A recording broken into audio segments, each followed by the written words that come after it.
It's just really hard for me to even ask you this question because I'm almost in disbelief. If a baby is born on a table as a result of a botched abortion, what would Planned Parenthood want to have happen to that child that's struggling for life? Well, we believe that any decision that's made should be left up to the woman, her family, and the physician. What happens in a situation where a baby is alive, breathing on a table, moving? What do your physicians do at that point? I do not have that information. I am not a physician. I'm not an abortion provider. So I do not have that information. They'll just suction the baby, and it's possible that there may be movement as they're taking out the fetus. Like movement after? And then what happens? Well, then usually it stops on its own. Okay. So, if they use the Jackson? what did you say, suction? Uh-huh. So if they use the suction, then there's possible movement when it comes out. Yeah, and sometimes after... Is it alive or? Sometimes they are, yeah. But it doesn't necessarily mean that it will come out whole, because they use suction, plus they use instruments, and sometimes the fetuses don't come out, that's not complete.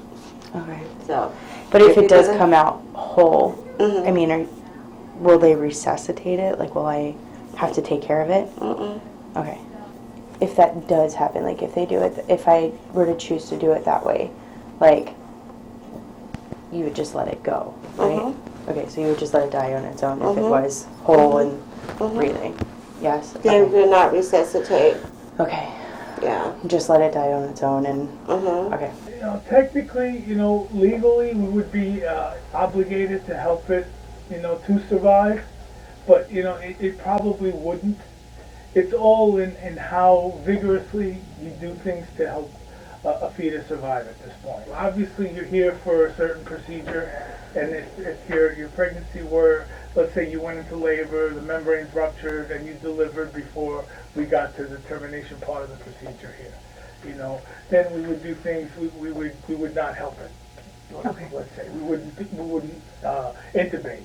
Okay. Okay. So you would make sure. Yeah, we wouldn't do any extra. It's like it would be a person that would be a terminal person in the hospital. Let's say that had cancer. You wouldn't do any extra procedures to help that person survive. They had do not resuscitate orders. Okay. We would do the same things here. You stated that that a baby born on a table as a result of a botched abortion, that decision should be left to the doctor and the family. Is that what you're saying? That decision should be between the patient and the healthcare provider. I think that at that point, the patient would be the child struggling on a table. Wouldn't you agree? That's a very good question. I really don't know how to answer that. I think